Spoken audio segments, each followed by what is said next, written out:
How lenses can help you take better photos. Hi, and a very warm welcome to episode 190, no less, of the Photography Explained podcast.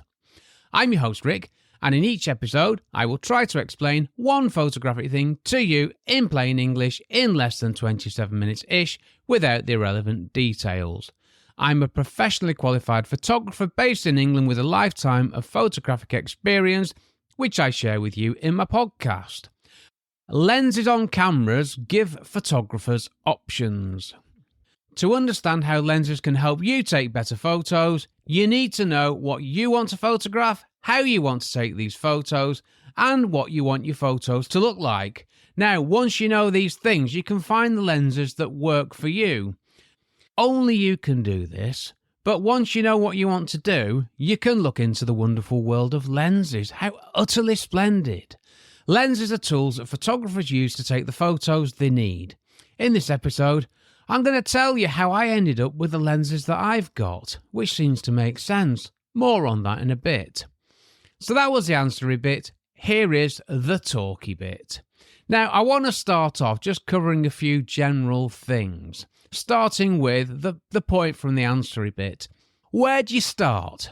Well, when you're choosing a lens for a camera, and that applies to a camera as well, but we're not going into that here, the starting point is always to decide what you want to photograph. And if you're not sure, a general purpose lens is a great place to start. If you want to photograph the details in flowers, a macro lens is for you. If you want to photograph motorsport, a telephoto lens is a must. Now, I will qualify those statements later on, okay? But the point here is, start with what you want to take photos of. Now, I'm going to take a massive leap here. I'm going to assume that you, dear listener, will be aligned with me to a degree, and that you'll be thinking of zoom lenses, which are all I use these days.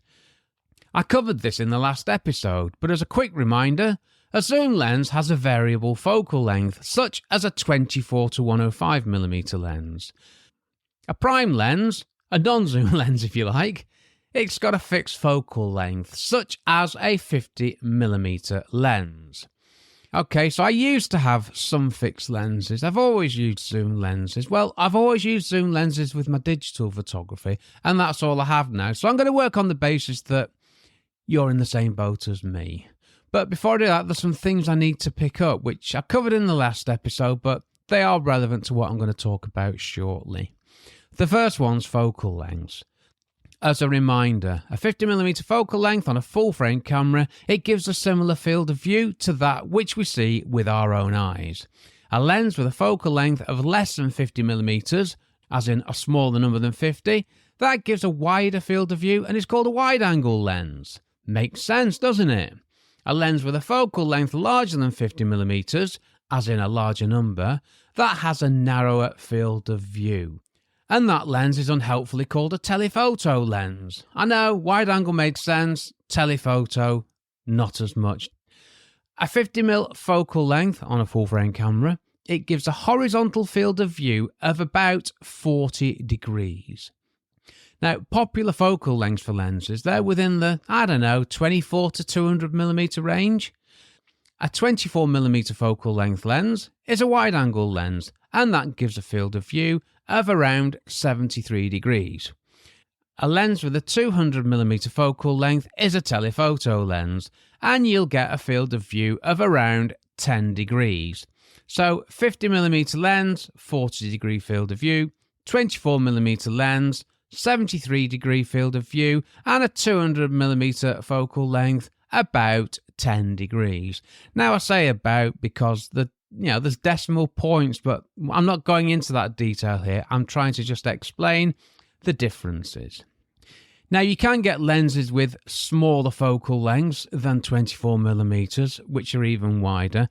And you can get lenses with larger focal lengths than 200mm, which give you even narrower fields of view.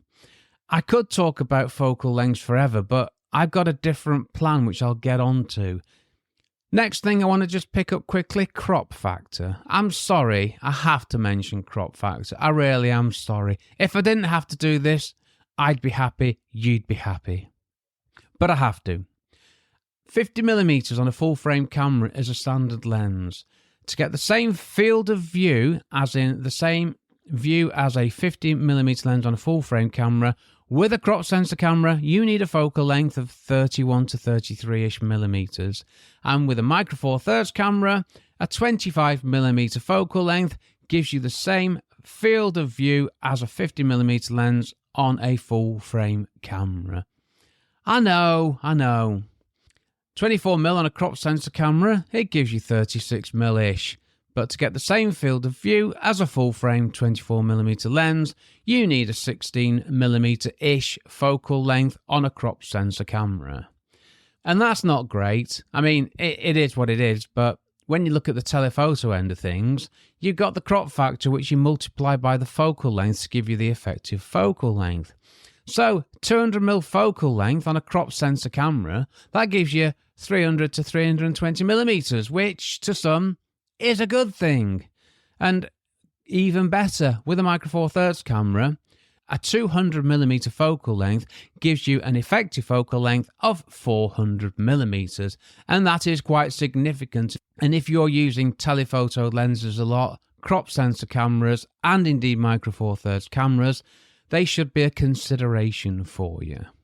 Right, maximum aperture. The maximum aperture is the size of the opening in the lens. The smaller the number, the larger the maximum aperture, and the more light that gets through to the camera sensor. And the bigger, heavier, more expensive, and generally bulky the lens probably is. Okay, that's the fundamentals. Now, I've been thinking about how I'm going to explain this. How am I going to explain to you how lenses can help you to take better photos? So rather than trying to go through all of these variables, I'm going to give you a very, very practical example. And that example, it's me. Well, what's not to love, eh? So what do? Well, I use a full-frame Canon 6D with a Canon 17 to 40mm f4L lens. Now, that's a full-frame camera with a professional quality lens. Sounds expensive, doesn't it? You can buy a used Canon 6D for, well, hopefully less than you might think. So what I've done is I've had a quick look on the internet and I found loads of Canon 6Ds in a good condition, as in they're used, but they're in a good condition. Everything works. They might have some cosmetic marks, but do we care about that? I don't anyway. And you can get one for about 400 quid or $400 or I guess 400 euros. Not done the conversions recently. And the lens, the 17 to 40mm lens, 750 quid, $750, 750 euros. I'm going to stop doing that because that's just me blatantly trying to appeal to everybody, isn't it? I'm going to stick to pounds. Hope nobody's offended by that. So 750 quid for a brand new Canon lens, a professional standard lens. It's part of the L series lens. L stands for luxury, would you believe? Yes, it does. Now, I know £750 is a lot of money. I know that. I'm not saying it's not. And I know that £400 for a camera body is a lot of money. But it's a lot less than buying the brand new equivalent. So, yes, £1,150 for the two. I know it's a lot of money. But if you're serious about your photography, you're going to have to invest in some decent gear at some point. Not saying now, but at some point you'll need to, okay? Now, I've also got a Canon 24 to 105mm lens and a Canon 70 to 200mm lens, and I'll come back to these. I've only got 3 lenses for my Canon system. That's it. I use the 17 to 40mm lens for, 95% of my photos, and I probably take 80 to 90% of these photos using the 17mm focal length. So much so that I sometimes gaffer tape the zoom ring so that it stays at 17mm, so I get the best value out of the lens, because that's the bit that I need, want, and value and like. So 17mm for me. I could use a 17mm prime lens, couldn't I, really? No, 17mm works for me. I know what I'm doing, and I know that this focal length works for me and what I'm taking photographs of. And I am a great example of knowing what you're photographing and what you need to do to help you to do this, knowing which lenses can help you, or in this case me, take the photos I need to. Now, 17mm focal length, it gives me a 93-degree horizontal field of view. That is wide. I guess it's into the ultra-wide range. It's wide enough to capture interior spaces without exaggerating them, which is very important to me. If I go any wider than 17mm, there's a risk of me making spaces look bigger than they are. But if I use a focal length of more than 17mm, I risk not fitting an interior space into a single photo. So 17mm works for me and for what I do. On a shoot, I'll leave the other lenses in the car. I take my camera on the tripod with a 17 to 40mm lens on it and a few bits in my backpack. I'll leave the rest in the car. They're there if I need them, but I probably won't. Let's remember, I take photos of buildings, that's interiors and exteriors, and the 17 to 40 lens gives me what I need. It works for me. The lens has got a maximum aperture of f4. Lenses with larger maximum apertures let more light in, which allows you to use faster shutter speeds, and it allows you to take photos in lower light handheld.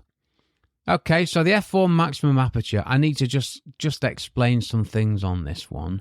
Canon doesn't make an f2.8 version of a lens, so I need to look at the closest lens to this, which is the 16 to 35mm lens. It's a definite contender for me. If I break the 17 to 40 lens and I'm looking to replace it, I might go to the 16 to 35 lens. And in the Canon system, you've got an f2.8 maximum aperture and an f4 version. Right, so what's the difference? Well, they're both L-series lenses. They're both professional quality lenses.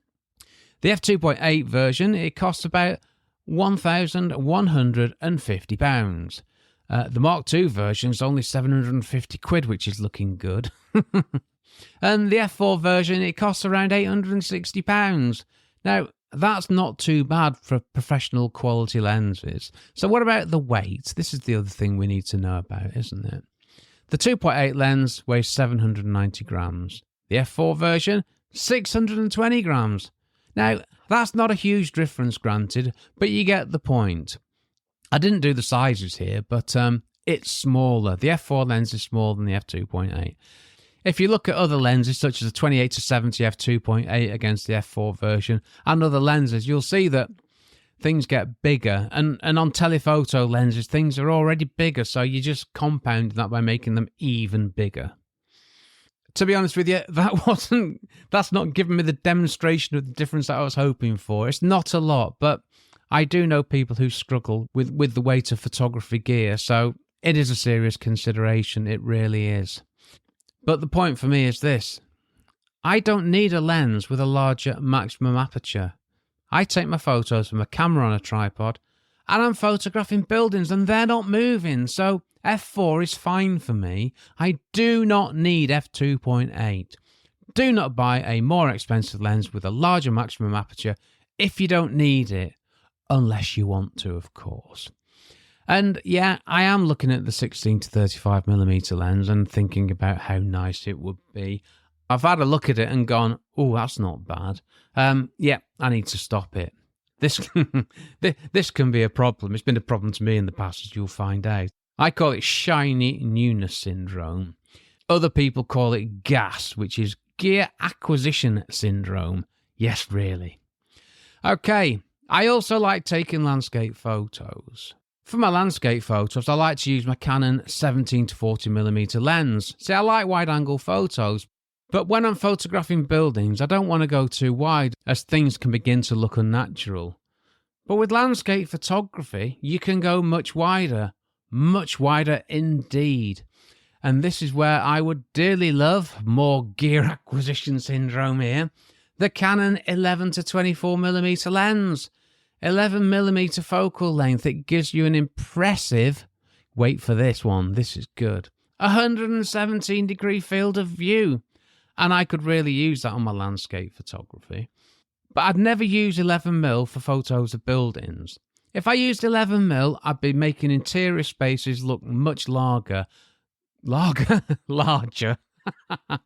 I need to tell you now that it's 11:40 in the morning and I'm thinking of lager already. Quite a concern, isn't it?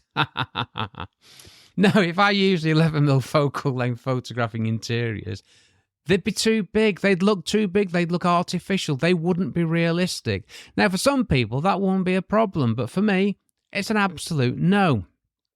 I take photographs of buildings for architects, so I need to replicate the spaces accurately. And the same applies to real estate photography. We've all seen those photos where a tiny room looks massive. That's no use to anybody. If I was photographing buildings for fun, that'd be fine. But I'm not. And this is the point. You use the lenses that work for what you're doing. Going back to the landscape photography, I take my landscape photos with my camera on a tripod, so maximum aperture lens doesn't really interest me. And just so we're clear, I enjoy taking photographs with my camera on a tripod. I prefer taking photographs with my camera on a tripod than handheld. And I prefer taking photos handheld with my camera than I do taking photos with my phone. Just saying. Another thing on landscape photography, sorry, this isn't in my script. This has just popped into my head now. With landscape photography, you can be more dramatic. You can get funkier angles. And when you go wide, like 11mm, that's ultra wide, you can get really close to things. You can get completely different compositions, different results from photos. It's a lot more creative. Not that what I do isn't creative, but what I do is a bit more functional. Landscape photography, where you got more license, you can use these focal lengths and they can really transform photos. As to the other lenses I have, I bought the Canon 6D with a 24 to 105mm lens. Now, this is a great general lens. It's a really great general lens. It's a great lens to start with too. 24mm, it's a really good wide-angle focal length. 105mm, it's a mild telephoto length, granted, but it's still telephoto. But it's the range that's good. Now, I used this when I was starting out with full-frame cameras. I had to correct that because I forgot about the bit before the Canon 5D. This is how I started off with a full-frame camera, and I found I was taking more photos with the 24mm end of things, partly because of what I was photographing, but partly because of the results I was getting. And that led me naturally to the 17 to 40mm lens. Now, on rare occasions when I'm walking around a place with my Canon 6D, more on why not in a minute, I'll use the 24 to 105mm lens. And there's my third lens, which is the 70 to 200 f4L IS lens. It's another great lens. It really is a great lens, and it's not that expensive. It's a brilliant telephoto lens. I used to use it quite a lot, but I can't remember when I last used it. I'll use it every now and then if I want to get a detail or something, but it's always there for me if I need it. But I use it much less than I used to because of what I'm taking photos of these days. And that's my lenses. That's it. I've got 3 lenses. I use one of them 95% of the time, possibly more. So when you're faced with this massive range of lenses, just think about what's going to work for you. And it helps you narrow things down massively. One lens, 95% of my photos. How good is that? So that's it. 3 lenses with my Canon system. I've got rid of all the other lenses. This is the lenses that I've had, and I'm sure I've forgotten some here. An 8 to 15mm fisheye zoom lens. Absolutely bonkers lens. Great fun. I loved it. 8mm was circular fisheye. 15mm was rectangular fisheye. I can't find a single use for a circular fisheye photo, even though I took quite a few. But the 15mm bit, I absolutely loved it. Take photographs, your feet are in it. Go into a forest, point up at the sky, boom, fantastic photos. But I don't need one, so I sold it, much as I loved it. I also had a 100mm macro lens. Can't remember the maximum aperture, doesn't matter, a long time ago. See, I read something about macro lenses and I bought one. And I used it half a dozen times and that was that. Not really interested in macro photography. Why did I buy it? Because I'm stupid, that's why. Then I had a 100 to 400mm lens. Bit of a monster lens, which I absolutely loved, and I used it a lot, but it got to the point where I didn't use it for, I don't know, a couple of years, so I sold it. I've got a 12-month rule, which is if I don't use something in 12 months, get rid of it because I don't need it. Harsh, but it's good.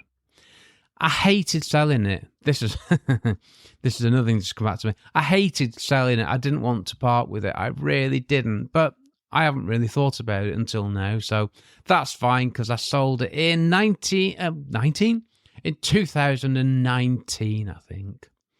Right, the other lens, a 20... Oh, hang on a minute. I've missed one here. A 40mm... I missed two lenses there. How silly of me. A 40mm pancake lens. I bought this because I thought I needed it. And I didn't. More on pancakes in a minute. 50mm f1.8 lens. Again, I bought this because I've read something somewhere saying everybody should have a 50mm lens. And another term I hate is nifty 50. Where did that come from? Why? No, I don't need one. I bought it. I didn't need it. I sold it. More money wasted. 100mm macro lens. Yep, covered that. 100 to 400 covered that. 24mm tilt shift lens. To be a real architectural photographer, you must use a tilt shift lens, right? Careful how you say that, Rick. Wrong. Not for me. I didn't like it. A tilt shift lens. They're amazing things. You can correct verticals in camera. Yes, of course you should be doing that. But it was manual focus. I'm 57 years old. What chance have I got of focusing on a building manually with my eyes? Pretty much zero. That's what. So it didn't work for me.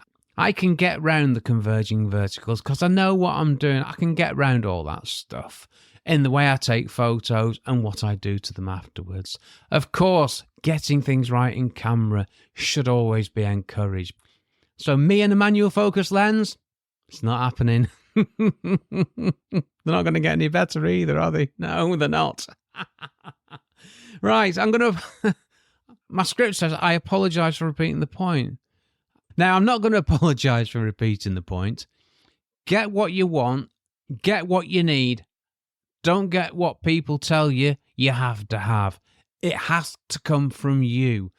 Okay, I also have an Olympus EM5 Mark II camera, which is a Micro Four Thirds camera, which I use for travel photography. Now, my go-to lens is the 12 to 42mm pancake lens. There you go, pancake lens that I actually need and use. Now, 12 to 42mm equates to 24 to 80mm on a full-frame camera. So it's another great everyday focal length range. Not too dissimilar from my 24 to 105, is it? Funny that. Now, I love this lens because it's super compact. I can fit this camera and lens combo in a pocket. A coat pocket, I genuinely can. And I have managed to fit it in a trouser pocket once, but it looked a bit strange. But it's the smallest camera and lens combo I've ever had, and I absolutely love it. Now, for my Olympus system, I've also got a 12 to 40mm lens, which is an f2.8. It's a big lump which sticks on the front of the small camera, 24 to 80 full frame equivalent, and that's got an f2.8 maximum aperture. Now, that's a professional lens as well, but not expensive as the Canon one. Now, you have to remember that Micro Four Thirds lenses are cheaper than full-frame lenses in general terms. Now, as lovely as this 12 to 40 f2.8 lens is, an f4 version would be fine for me. And I contacted Olympus about this some time ago and asked them the question, and they went, yeah, we're working on that. And do you know what? They've introduced a load of f4 maximum aperture lenses because there was a bit of a mismatch between a big f2.8 lump on a Micro Four Thirds camera. But, well, it's a mismatch for me anyway. So I am planning on getting one of the f4 lenses. And the one I want is the 8 to 25mm Pro lens, which is 16 to 50mm, which ties back to my 16 to 35. So you can see where I'm going with this. I've got very specific needs, and my two camera systems, whilst they are completely different, they end up being pretty much the same, don't they?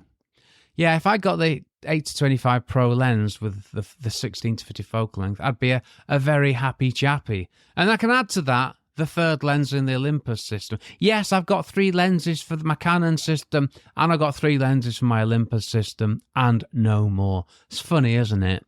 So the third lens is a 40 to 150mm lens, which gives me a splendid effective focal length of 80 to 300mm. 300mm on a lens that small and that cheap is pretty amazing.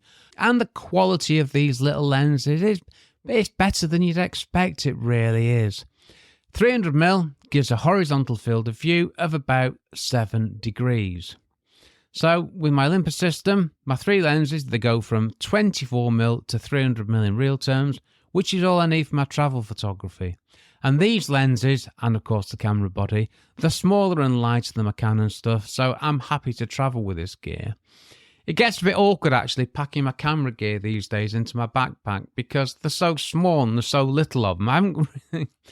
I have to pack things around them just to make sure they don't rattle around in my bag. That's a problem I wasn't expecting. It's too small. There's not enough gear. And it means that my backpack, it's only a 20-litre backpack, the top half of it I can use for all that stuff you buy at the airport that you never thought that you wanted or needed or would ever eat. So, yeah, a win-win. So these 3 lenses, they help me to get the photos I need. I take day-to-day stuff with the pancake lens, but when I'm photographing a sunrise, I'll use the Pro lens, which is a higher quality lens. Now, can I tell the difference in quality between the 2 lenses? Not really. I've never really thought about it or studied it or looked at a photo taken with the pancake lens and gone, wow, that's not sharp. I haven't noticed. And that's another important thing to bear in mind. People might tell you that a lens is of a higher quality, but can you really tell? Does it really matter? Questions you need to ask yourself. Right, that's what I do. And that's my thoughts on how I decided which lenses I needed and what I ended up with. So the talky bit, well, not a lot to say really, is there? Actually, there is. It's up to you what lenses you need. I can't tell you what lenses you need. I can't tell every listener what lenses each of you needs in one podcast episode, or ever come to that. But of course, if you've got any specific questions, just get in touch with me and I'll happily answer them. It'd be lovely to hear from you. Now, there are so many variables here, and here are some examples. I'm just going to give you some things that you can think about. You don't have to only use a wide-angle lens for landscape photography. You can get great landscape photos with a telephoto lens. Of course you can. They're just different. But don't take headshots of people with a wide-angle lens. You won't get flattering results and people won't like you for doing it. No, for portrait photography, use a focal length of around 85mm to get the best results. And when I say portrait photography, if you're photographing people, that's an optimum focal length. So if you've got a 24-105 zoom, you've got 85mm, 85-90, don't worry too much about the preciseness of the number. It's that kind of focal length. And on a Micro Four Thirds camera, the 12-42 takes you straight up to 84mm, which is pretty much bang on. You'll get better photos. People will thank you. And another example, don't photograph motorsports with a wide-angle lens unless you're close. And then you can get some great effects. But for general photos of fast-moving cars on a track from the side, you need a telephoto lens, and you'll need one with a large maximum aperture to give you a faster shutter speed without raising the ISO excessively. That's where a lens with a larger maximum aperture helps you. Doesn't help me, but it will help someone photographing, say, F1. But if you're in the pit lane, if you're lucky enough to be in the pit lane and you're stood right next to an F1 car, you will get some amazing photos of that car with a wide-angle lens. And you won't get a decent photo with a telephoto lens if you're right next to it. So you can use a wide-angle lens for motorsport, and you can use a telephoto lens for landscape photography. But for flattering photos of people, use the right focal length. For sports photography, you'll probably need a telephoto lens with a large maximum aperture. For architectural photography, you're going to need a wide-angle lens, but you don't need a large maximum aperture. And this is part of the challenge. Different lenses give us different things. Now, have you ever wondered why professional photographers at major sports events have got these cameras with massive lenses? Well, there's a reason someone spent $10,000 on a lens. Lens choice should always come back to need, and that photographer will have spent $10,000 for a reason. They won't have done it lightly, just gone, oh, fancy that big lens, 10 grand later, haha. No, they'd have bought it for a reason. It will be earning them money. It will be paying them back. And the longer you have these lenses, the more payback you get. Some more great examples. If you're photographing lions in the jungle, a wide-angle lens will not help you, will it? No, it won't. No, wildlife photography, it has specific needs, including life-saving ones. No, it depends entirely on what you're photographing, how you're photographing it, and what you're trying to get out of the photo. And what I do will probably be a different type of photography to what you do. So if you only take one thing out of this episode, make it this. Work out what you want to take photographs of before you buy a lens. And if you're unsure, get a general purpose lens as I did, the Canon 24-105mm lens, which was the lens I got with my first full frame camera.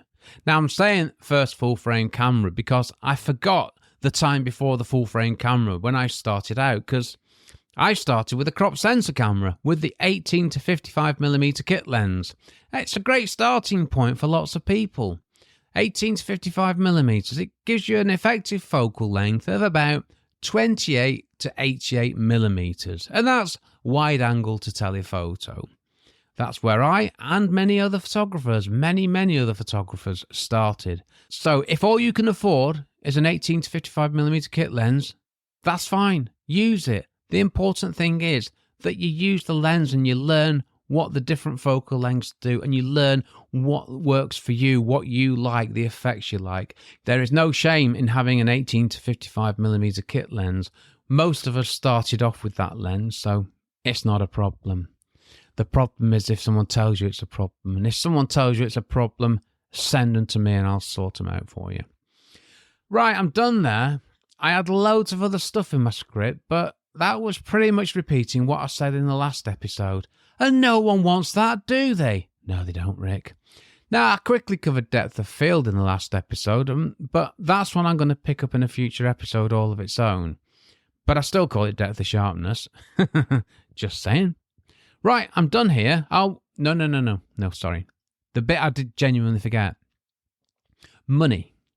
How much money do you have to spend on a lens? They're all fine talking about how lenses can help you take better photos, but you've got to pay for them. They cost money. And £300 for a lens, it's a lot of money. If you buy a lens for £300, that's a significant investment. I don't care who you are, £300 is a lot of money. So you need to know what you're doing. But remember this, when you buy a lens, you're making a long-term investment. A lens will not get superseded in a year like a camera will. I've had my lenses for over 10 years and they work perfectly. They've never let me down. That's in part because they're professional quality lenses, and that's a big part. But the other part is because I look after them. I look after them so carefully. I cherish my lenses, and I'm going to cover that in the next episode because that's good stuff. Right, what if I use a phone to take photos? Get a camera. You can take better photos with a camera than you can with a phone. That's all I want to say here. Move on. What do I do? I've told you that, haven't I? I found my way over many, many years. So what I've told you here will hopefully help you, and it'll save you time and also money as you go along your photographic journey. Learn from my mistakes, listen to what I've said, and apply that. All I'm saying is decide what you want to take photos of and find the right lens that works for you. And like I say, if you've got specific questions, if you're not sure, just get in touch and I'll answer you. Not a problem. It would be a pleasure. Some thoughts from the last episode. Well, this is the thoughts from the last episode, really, isn't it? This is the follow-up episode. But there is one thing I want to say, and that's this. The beauty of modern cameras, whether DSLR or mirrorless cameras, is that you can see what you're taking a photo of through the viewfinder or LCD screen. And that's using the lens that you've got. So when you've got your lens, you can see what it's doing, you can see what it's capturing, and that's a wonderful thing. And it means that if you want to, you can forget the numbers. You could just put the numbers to one side and look through your viewfinder, see what your lens is doing, see what you're capturing. It's great, isn't it? And you can check a photo after you've taken it to see if what you've got's rubbish or not. And if it's rubbish, get rid of it. Take another one. What's not to love? But you still need to think before you take every photo. You do. You just do. Okay, next episode, how to look after lenses. I really want to cover this. My script says it might be a quick episode, but I've said that before, haven't I? It never has been. So now I'm going to tell you how I look after my lenses, which have served me faithfully for many, many years. Yep, I'm happy with that idea, so that's what I'm going to do. No, I haven't written it yet. That's not in the script. I was making some of that up as I was talking. Ask me a question. If you got a question you'd like me to answer, be it a general question about photography, a question about this episode and how lenses can help you take better photos, or anything else, email me, sales@rickmcavoyphotography.co.uk, or visit the podcast website, photographyexplainedpodcast.com/start. Or text me from the podcast feed. Now, if you text me, I can't reply, but I will mention you in a future episode, okay? And if you just want to say hi, say hi. It's always lovely to hear from listeners. Always lovely. Okay, I'm done. This episode was brought to you by a blank in the script because I didn't know what I was going to be eating and when I was going to be recording this. But it turns out this is a morning recording. So this episode was brought to you by a sausage sandwich with microwave sausages left over from last night's tea on a protein bagel. Still on the health thing, going well. No crisps, but I have brown sauce on it, which was very nice. Which I consumed before I settled down in my homemade acoustically cushioned recording emporium. I've been Rick McAvoy. Thanks again very much for listening to my small but perfectly formed podcast, it says here, and for giving me 27-ish minutes of your valuable time. Now, after I've edited out the mistakes and the other bad stuff, this episode's looking like being, I don't know, more than 30 minutes long, possibly. And I was worried this was going to be a short episode. One day it will. One day, Rick. Right, I'm going. Thanks for listening. Take care. Stay safe. Cheers from me, Rick.